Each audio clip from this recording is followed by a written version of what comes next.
ఏడాదిగా ప్రయత్నించిన సంతానం కలగలేదా? Noah IVF లో ఉచితంగా సంప్రదించండి.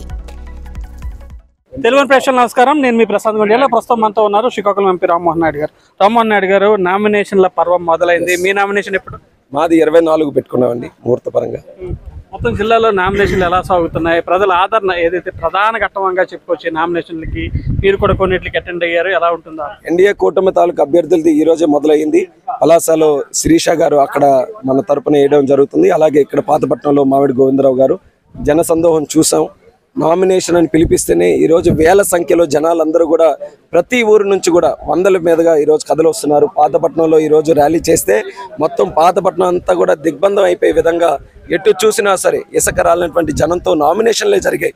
ఇంకా ఎన్నికల ప్రక్రియ ఉంది. నామినేషన్లకే ఇంత పెద్ద ఎత్తున ప్రజాస్పందన వస్తుందనంటే ఇంకా రాబోతున్నటువంటి ఎన్నికల్లో బ్యాలెట్ బాక్సులు బద్దలైపోతాయేమో అన్న అనుమానం కలుగుతుంది. ప్రతి ఒక్కరు కూడా సైకిల్ కొట్టేసి గెలిపించాలని సామాన్యులు కూడా, పేదలు కూడా వాళ్ళందరి మనసుల్లో చొచ్చుకుపోయింది కాబట్టి చాలా నమ్మకంగా ఉన్నాం. ఎక్కడైతే అభ్యర్థుల ప్రకటన జరిగిందో మూడు పార్టీల నుంచి కూటమిగా ఎన్నుకున్నారు.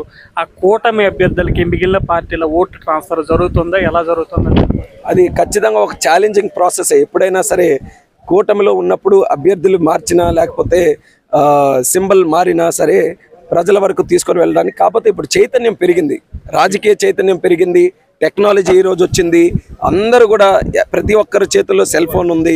సో ఇప్పుడున్నటువంటి వాతావరణానికి, ఇప్పుడున్నటువంటి సాంకేతిక పరిజ్ఞానానికి అంత కష్టమైన పనేం కాదు.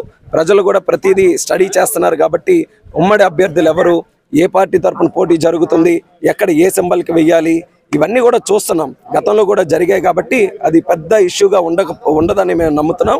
అయితే దానికి ప్రత్యేకంగా మేము కూడా కార్యక్రమాలు చేస్తూ ground level, booth level agents ఎవరైతే ఉన్నారో వాళ్ళని ప్రభావితం చేసి వాళ్ళు వెళ్ళి ప్రచారం చేసేటప్పుడు వాళ్ళు చక్కగా వివరించి ఆ ఓటర్కి తనదైన శైలిలో వాళ్ళకి అర్థమయ్యే విధంగా చెప్పే ప్రయత్నం చేస్తున్నాం కాబట్టి అందులో ఖచ్చితంగా సక్సెస్ సాధిస్తామనే నమ్మకం ఉంది. ఈ హ్యాట్రిక్ కోసం మూడోసారి ఓటు వేయమని ఈ 7 నియోజకవర్గాలు తిరగడానికి రామ్మోహన్ నాయుడికి టైం సరిపోతుందా? ఎంతవరకు కవర్ చేశారు?